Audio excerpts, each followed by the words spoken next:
The first thing Ethan Caldwell heard after burying his wife was not the church bell, or the wind through the cemetery maples, or his 15-year-old son trying not to cry 10 feet away.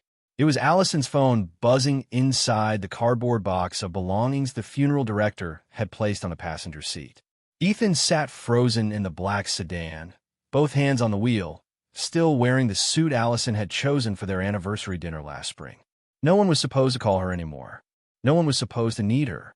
Then the phone buzzed again, short and sharp, like somebody tapping on a door he had just locked forever. Mason stood near the cemetery gate beside his grandmother Linda, shoulders hunched inside a navy blazer too short of the wrists.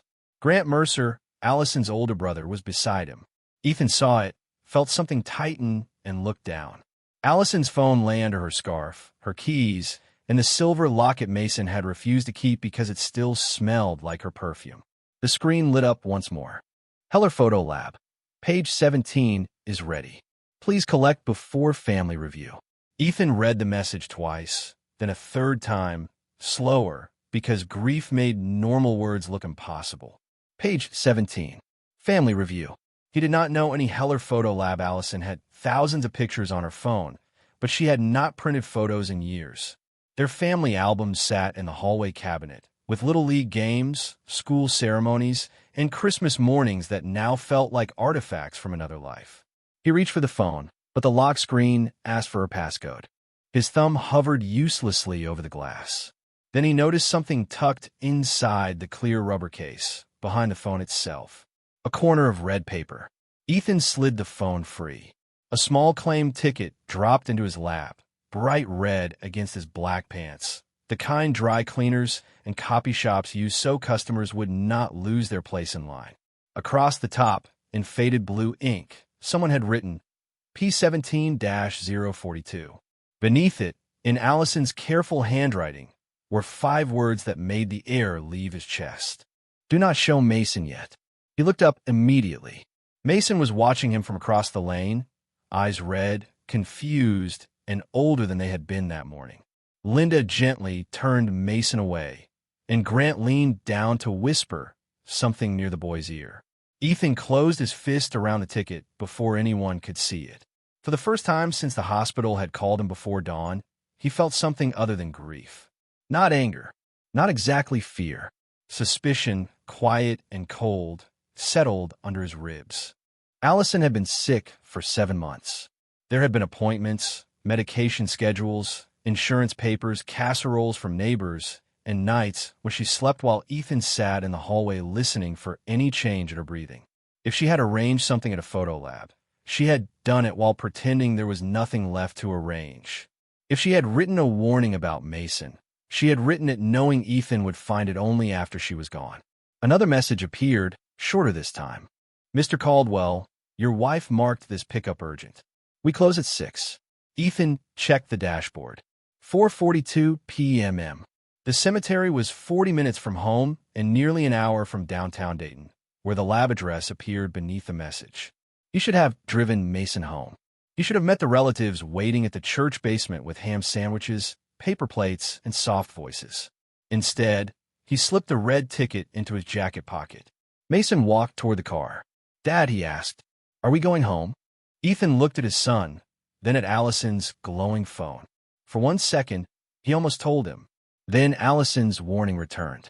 Do not show Mason yet. Ethan started the engine and said, I need to make one stop first. Mason frowned. Where? At the gate, Grant was staring at the sedan, calm, but too focused. Ethan pulled onto the narrow cemetery road.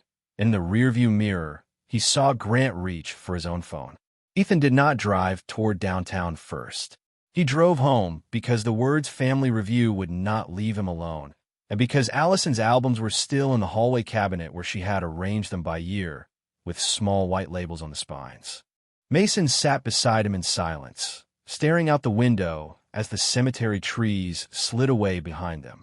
Every few minutes, Ethan saw his son glance at the cardboard box on the floorboard, where Allison's phone rested face up, dark now, as if it had said exactly enough.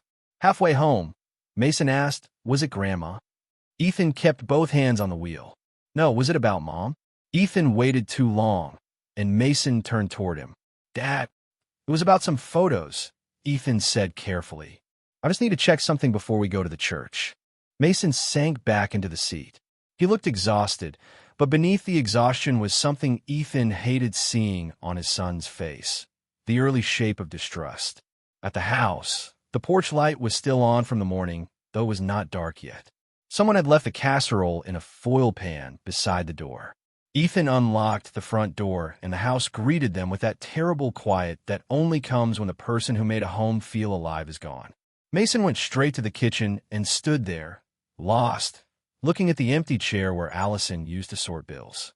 Ethan took the hallway key from the ceramic bowl and opened the cabinet below the family portrait. 4 albums sat on the middle shelf. Allison had kept them neat, dusted, almost formal. He pulled down the blue one marked Mason, ages 0 to 10. The red claim ticket felt heavy in his jacket pocket, like it knew which page his hand would find before he did. Page 17 was near the center, protected under a clear plastic sheet. Ethan stared at it for several seconds before understanding why the page felt wrong. It was too clean. The corners were sharp. The adhesive tabs had no yellowing. The photographs showed Mason as a baby in a hospital blanket, Mason on a swing set, Mason beside a birthday cake, Mason in a pumpkin patch. Allison was there. Linda was there. Grant was there, grinning with one arm around the boy. Ethan was not in a single picture, not cropped at the edge, not blurred in the background, not reflected in a window. Gone. Mason came to the hallway behind him. "What is that?" Ethan closed the album halfway, but not fast enough. Mason saw the page. His eyes moved across the pictures, then back to Ethan. "Is that why Mom kept saying Uncle Grant was always there for us?" The question landed worse than an accusation. Ethan felt the urge to defend himself, to list every night shift he had taken, every school pickup he had made in work boots, every fever he had sat through with a thermometer and a cup of ice water. But Allison's warning stopped him. "Do not show Mason yet. Your mom had a lot of albums," Ethan said. "This one may have been changed." Mason stiffened. "Changed by who?" Ethan did not answer because he had just noticed the edge of the plastic sleeve. Beneath the baby photo, the smallest crescent of old paper stuck out, trapped under the newer print. He slid the photograph loose with 2 fingers. Under it was not another picture. It was a torn strip of older photo paper, with half of a handwritten caption still visible. "Ethan and Mason, first night home." Mason read it over his shoulder. His voice dropped. "You were in that photo?" Ethan stared at the missing half of the caption, then at the blank space where his face should have been. The room seemed to tilt around him. From the kitchen, Allison's phone buzzed again inside the box. This time Mason heard it too. Ethan walked to the table, lifted the phone, and saw a new message from Heller Photo Lab. "Please bring the original album. We were told someone else may try to claim the negatives before closing." Ethan did not take Mason to the church basement. He called Linda from the driveway and said Mason needed a quiet hour before facing people again. Linda protested, then Grant came on the line, his voice smooth and low. "You should bring him, Ethan. Family needs to stay together today." Ethan looked through the windshield at Mason, who had the album clutched against his chest. "We will be there later," Ethan said, and ended the call. The photo lab sat between a shuttered tailor shop and a pawn store on a narrow street in downtown Dayton, its sign glowing yellow. Heller Photo Lab looked older than everything around it, with black paper taped over the backroom glass. Mason stayed in the truck at first, but when Ethan reached the door, his son stepped out and followed him without asking. A small bell rang above them. Behind the counter, a woman in her 60s looked up from a scanner. Her name tag read Marcy. The moment she saw the red claim ticket in Ethan's hand, her expression changed from polite to careful. "You're Ethan Caldwell," she said. It was not a question. Ethan placed Allison's phone and the ticket on the counter. "My wife is gone." This number texted her phone after the service. Marcy's eyes softened, but she did not offer the empty comfort Ethan had heard all day. Instead, she reached under the counter and locked the front door. Mason noticed. "Why are you locking it?" Marcy looked at him, then at Ethan. "Because Mrs. Caldwell paid for privacy, and because someone already tried to take what she left here." Ethan felt Mason shift beside him. "Who?" Marcy opened a paper ledger. Grant Mercer picked up a finished album copy yesterday at 4:16. He showed identification and said he was collecting it for his sister because she was too ill to come herself. Mason whispered, "Uncle Grant?" Ethan stared at the signature line. Grant's name was there in black ink, but beside it was another note, written by Marcy. Customer requested duplicate negatives held for husband only. Do not release to Mercer family. The room went still around that sentence. Marcy pulled a padded envelope from a drawer and set it between them. It was marked P17-042, the same number as the ticket. Your wife came in 3 weeks ago, she said. She was tired, very tired, but she was clear. She brought an old album, asked me to scan certain pages, and paid extra to preserve the negative strip and every original edge. Ethan swallowed. Did she say why? Marcy glanced at Mason. She said some families do not steal things all at once. Sometimes they start by changing the story. Mason looked down at the blue album. Was this the story? Marcy opened the envelope but did not remove the contents yet. Before I show you anything, you need to know something else. Yesterday, after Mr. Mercer collected the copy, he called twice. The first time, he asked whether I'd kept any scans. The second time, he said there had been a mistake and Allison wanted all negatives destroyed. Ethan felt heat behind his eyes, not from rage, but from the humiliating precision of it.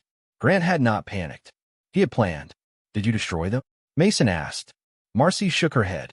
Your mother signed a preservation order. Only your father can cancel it.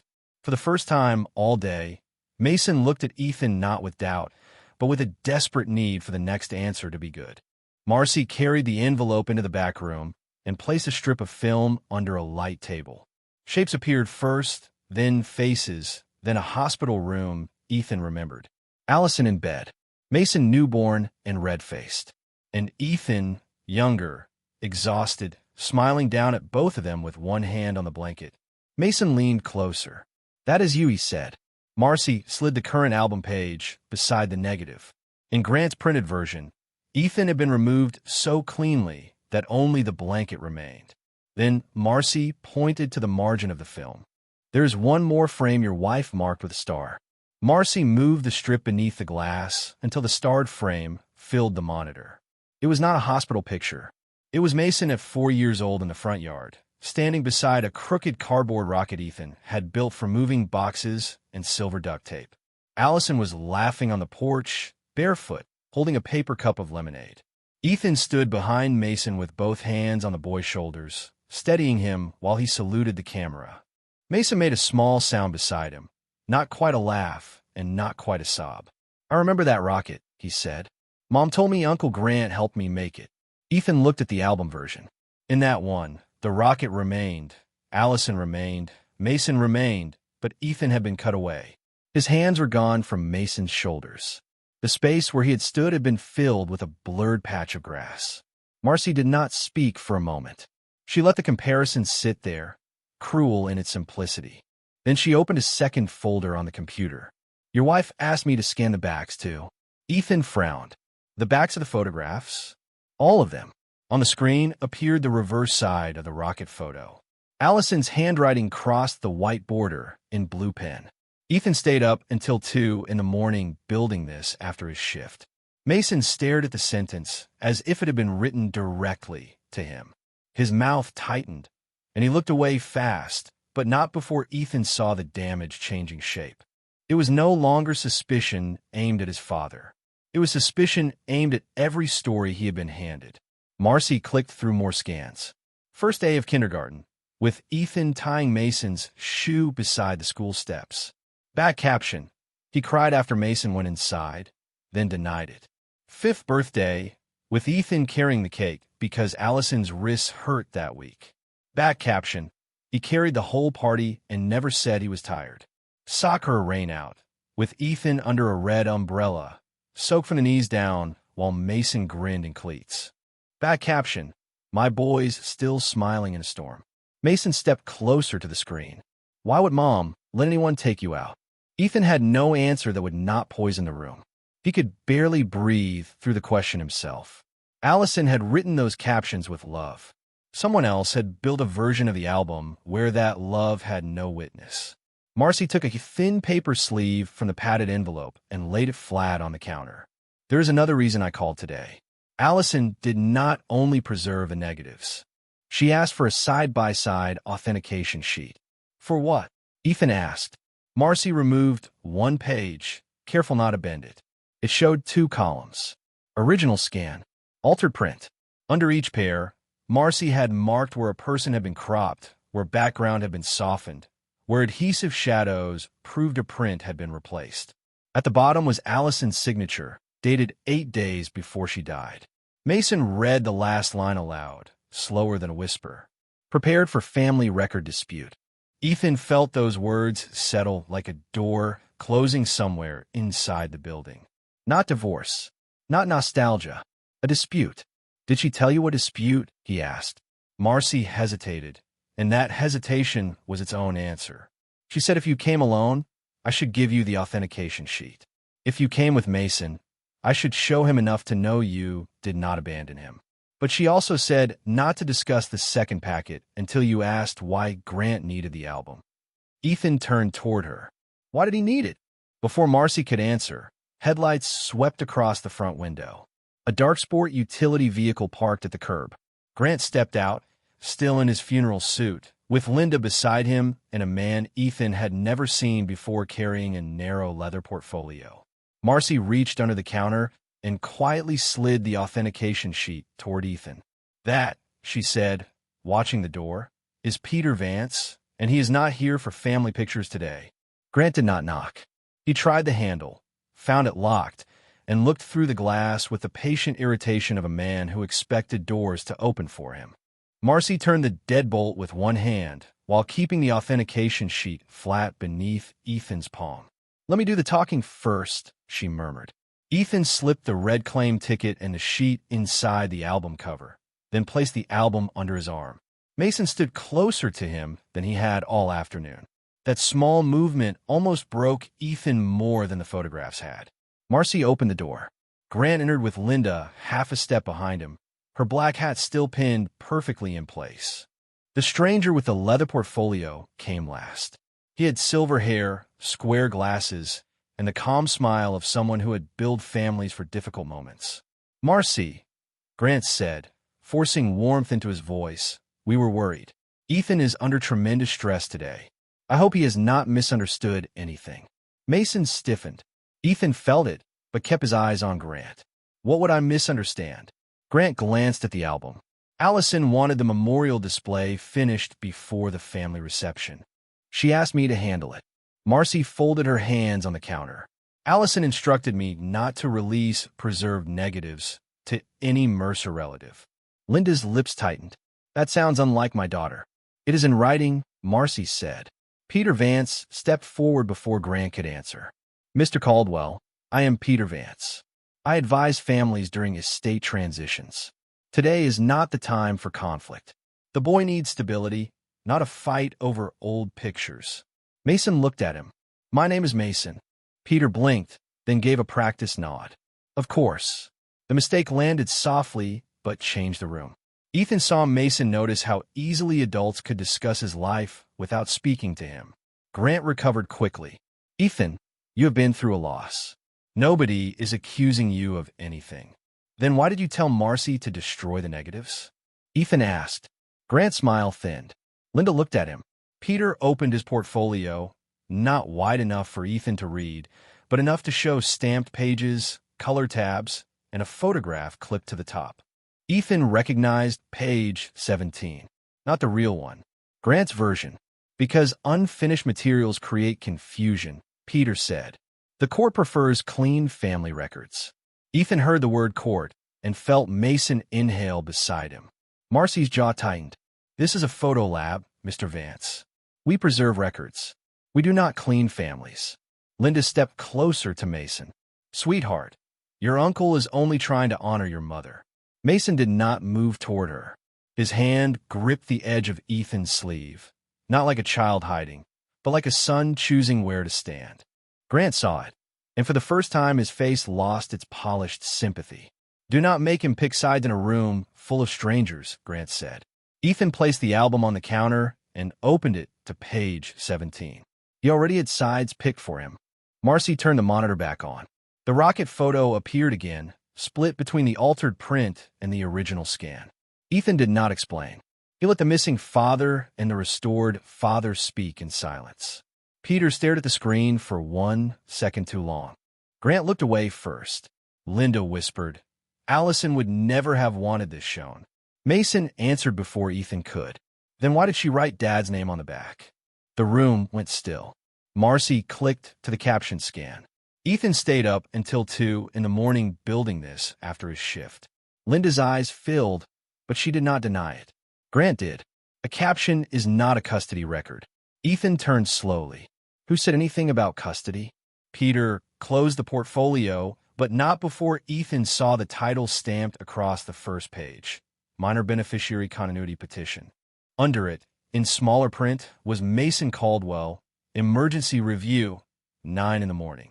And beneath Mason's name, in a line that made Ethan's hand go cold, someone had typed Grant Mercer, proposed family custodian, pending evidence of paternal absence. Ethan did not reach for Peter's portfolio.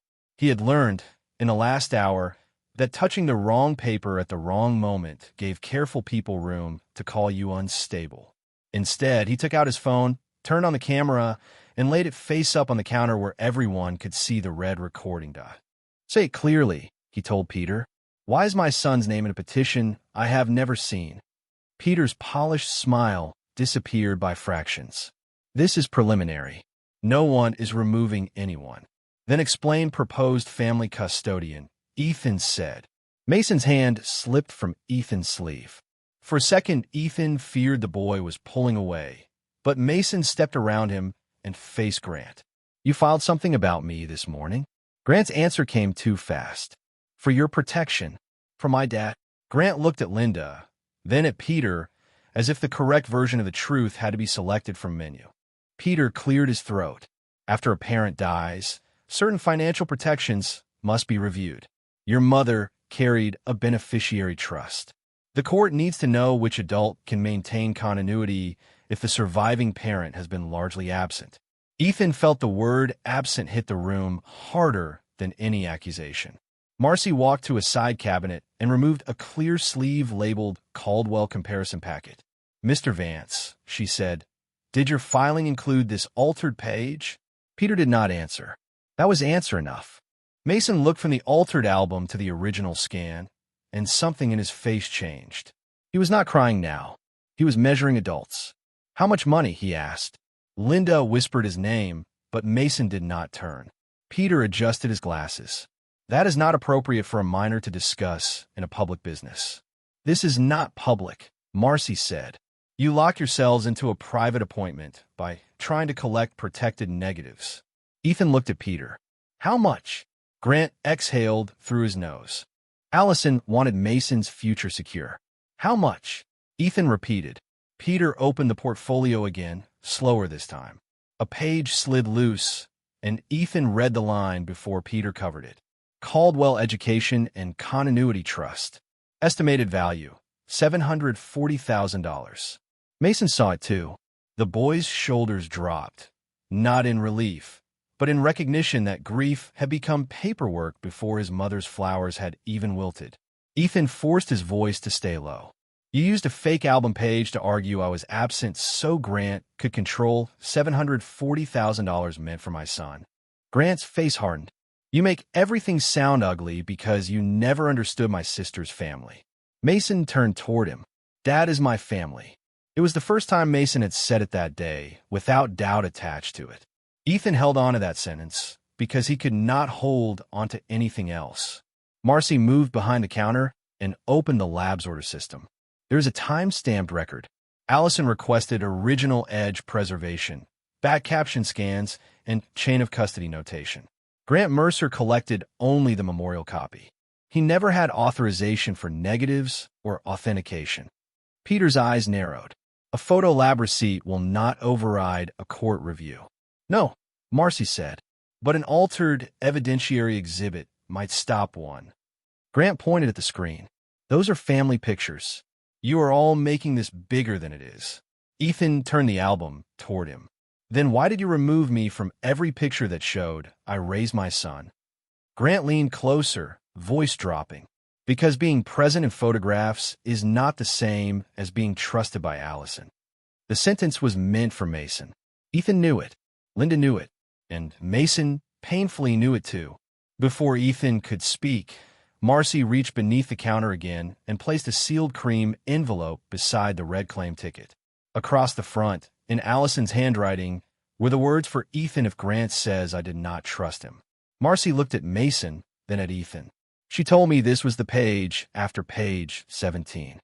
Ethan looked at the envelope, and for once Grant seemed more afraid of Allison dead than alive inside that room too. Ethan stared at the cream envelope, as if the paper might burn through the counter. Allison's handwriting was everywhere tonight, but this line was different. It was not a caption, not a receipt note, not a quiet warning tucked behind a phone case. It sounded like she had expected this exact sentence to be said after she was gone. Grant stepped forward. That is private family grief. Mason should not have to hear whatever Allison wrote while she was sick. Mason did not look at him. I want to hear it. Linda touched his shoulder, but he moved just enough that her hand fell away. Ethan saw the hurt flash across Linda's face, then the anger she tried to hide beneath it. Marcy pushed the envelope toward Ethan. Allison gave permission for Mason to be present if the trust was mentioned. Peter Vance looked up sharply. She used the word trust? Marcy met his eyes. She used more than that. Ethan opened the envelope carefully, sliding one finger beneath the flap so he would not tear the signature. Inside were three things: a folded letter, a copy of Allison's identification, and a small white receipt from a notary office in Kettering dated 9 days before her death. The receipt listed 2 services: witness declaration, guardian preference addendum. Ethan's throat tightened. Grant saw the words and lost color. Peter reached out. I need to review that. Ethan pulled it back. You can hear it with everyone else. He unfolded the letter. The first line nearly stopped him. Ethan, if you are reading this, Grant has probably told someone I stopped trusting you. Mason stepped closer. Ethan continued, his voice rough but steady. He read only what mattered, because some grief belonged to him and Allison alone. She wrote that during her illness, Grant and Linda had pushed her to let Grant manage Mason's education trust, saying Ethan was too overwhelmed, too working class, too proud to ask for help. She wrote that Peter had visited the house once while Ethan was buying medication and had described a continuity petition as just a precaution.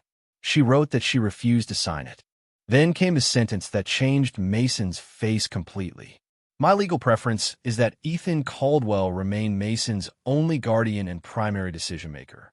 If anyone shows photographs suggesting he was absent, compare page 17 to the preserved negatives at Heller Photo Lab. Mason covered his mouth with one hand. Ethan looked at him, and for the first time since morning, his son was not asking whether Ethan had been there. He was trying to understand how many people had needed him to believe otherwise. Linda whispered she was medicated. She was afraid. Marcy set the notary receipt beside the red claim ticket. The notary called me after Allison left. She wanted confirmation that the photo preservation matched the declaration date. Peter's composure cracked. A notary receipt is not the document itself. No, Ethan said, but it tells me where to find it. Grant moved toward the door. This is enough. We are leaving. Mason turned on him. We can tell the judge my dad was not there. Grant stopped with his hand on the latch. He did not answer the question. Instead, he said, I was going to protect what your mother built. She built it with him, Mason said, nodding toward Ethan. That broke something in Grant's face. Not guilt, frustration, the kind that came when a plan stopped obeying him. Peter gathered his papers. The emergency review is tomorrow morning. 8:30 check-in, 9 o'clock docket. Bring whatever you think matters. He looked at Ethan. But understand this. Courts do not decide custody on sentimental photographs. Ethan picked up the red claim ticket, the authentication sheet, and Allison's letter. Then I will bring the proof behind them. For once, Peter looked at Grant as if Grant had forgotten to mention one important document tonight. Marcy reached into the envelope one last time and removed a tiny brass key taped to the back of the notary receipt. On the tape, Allison had written, Box 19, Kettering Records Annex. Ask for the blue folder before Peter does. Ethan left Heller Photo Lab with Mason in the passenger seat. The blue album on Mason's lap, and Allison's brass key pressed into the center console cup holder like a small verdict. Downtown Dayton had gone dark except for gas stations, pharmacy signs, and the courthouse windows glowing several blocks away. The Kettering Records Annex was 22 miles south, a low brick building beside a post office and a closed tax preparation storefront. Marcy had called ahead before they left, using a number Allison had written on the back of the notary receipt.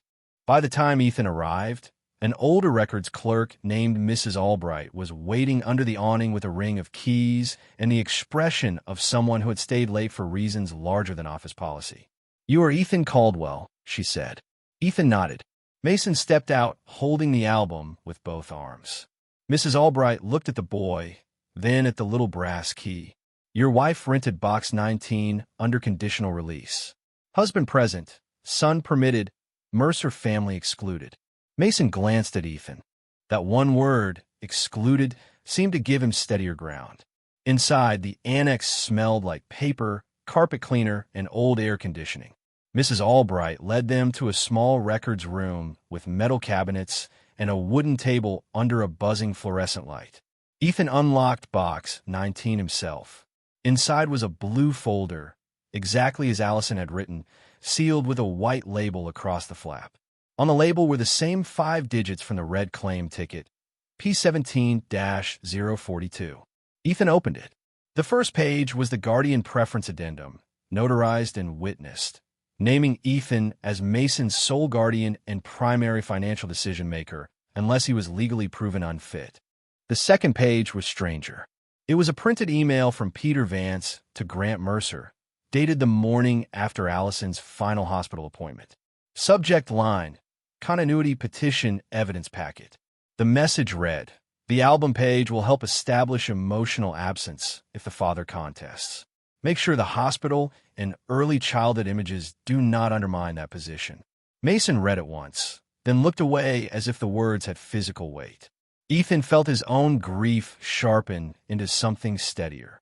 This was no longer a family misunderstanding dressed in funeral clothes. This was a script. Mrs. Albright pulled a slim disc case from the folder. There is also a video statement. Mrs. Caldwell recorded it here with a notary witness, but she instructed us not to release it unless Mr. Vance or Mr. Mercer tried to use family photographs against you. Ethan slid the disc into the old desktop computer on the table. Allison appeared on the screen, thinner than he wanted to remember, wearing a gray sweater and the pearl earrings Mason had bought her with birthday money. Her voice was weak, but every word was clear. If Grant says Ethan was absent, he is lying. If Peter uses page 17, compare it with Heller's negatives. Ethan was the parent who stayed when staying was hard. Mason broke then, quietly, turning his face toward Ethan's shoulder. Ethan held him with one arm and kept watching because Allison had not finished. Grant believes grief makes people easy to move. He is wrong about Ethan. Before the recording ended, Allison lifted a folded paper toward the camera. "This is the original family record. The altered album is not mine." The video froze on her hand. Mrs. Albright printed a certified access log showing no one had opened Box 19 until Ethan. Then the front buzzer sounded from the lobby. Mrs. Albright checked the security monitor and went pale. Peter Vance stood outside with Grant, Linda, and a uniformed courier holding a pickup authorization. On the monitor, Peter raised a document toward the camera. Mrs. Albright zoomed in. Across the top, Ethan read, "Emergency evidence retrieval, filed tonight, applicant Grant Mercer." Mason wiped his face and whispered, "Dad, he is trying to get the blue folder before court." Ethan looked at the red claim ticket in his hand and understood why she had hidden the key with the ticket instead of the album. Then at Allison frozen on the screen behind him. Mrs. Albright did not open the lobby door. She picked up the desk phone, dialed the county after-hours line, and spoke in the flat voice of someone who knew that panic helped the wrong people. Ethan stood beside the records table with Mason behind him. The blue folder open, Allison paused on the computer screen, like she was still waiting for someone to believe her. Through the monitor, Peter Vance held his document closer to the camera. Grant stood behind him, jaw tight, while Linda stared past both men toward the locked hallway. "They have a pickup authorization," Mason said. Ethan looked at the paper in his own hands. "And we have the release condition." Mrs. Albright nodded without turning around. Conditional release beats a general retrieval order when the condition has already been satisfied. Peter pressed the buzzer again, longer this time. Mrs. Albright clicked the intercom. "Mr. Vance, Box 19 has been lawfully released to the named party." Peter's voice crackled through the speaker.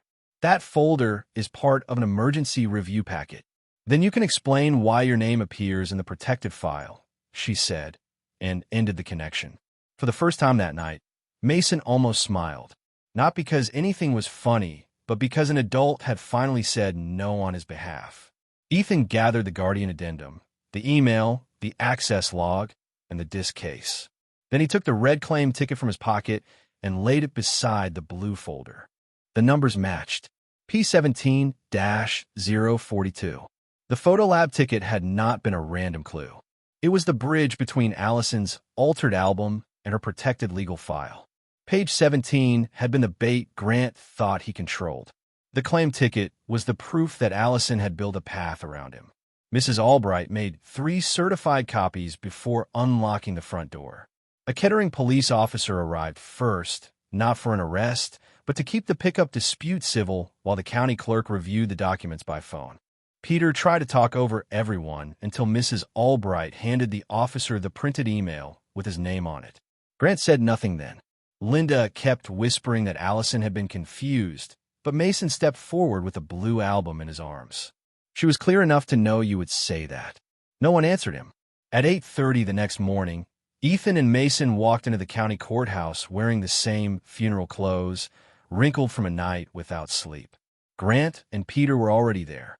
The emergency review lasted less than 15 minutes. Peter presented the continuity petition. Ethan presented Allison's notarized Guardian addendum, Heller Photo Lab's authentication sheet, the preserved negative record, Mrs. Albright's access log, and the video statement. The magistrate did not raise his voice. He simply removed Grant's altered page 17 from the packet, marked the petition incomplete, and placed Mason's trust under temporary neutral supervision until a full review could confirm Allison's instructions. Grant's request for emergency family custody was denied before the courthouse coffee had gone cold. Mason did not cheer. Ethan did not celebrate. They sat together on a wooden bench outside the courtroom while the relatives filed past without knowing what to say. Mason opened the album to page 17. Ethan slid the real rocket photo into the empty space, the one where his hands rested on Mason's shoulders. Then he tucked the red claim ticket behind it, leaving just enough of the corner showing. Mason touched the edge of the picture. She knew they would try. Ethan looked at Allison's handwriting on the back. "She knew you deserved the whole picture." Mason leaned against him, heavy with grief, but not lost to it. Ethan finally understood the phone message. It had not been Allison speaking from beyond anything. It was a deadline, a receipt, a last careful instruction from a woman who had run out of time, but not love. Outside, morning lights spread across the courthouse steps. Ethan closed the album gently, keeping page 17 intact, and carried it home with his son, this time with no missing corners, no borrowed voices, and no one standing between them ever again.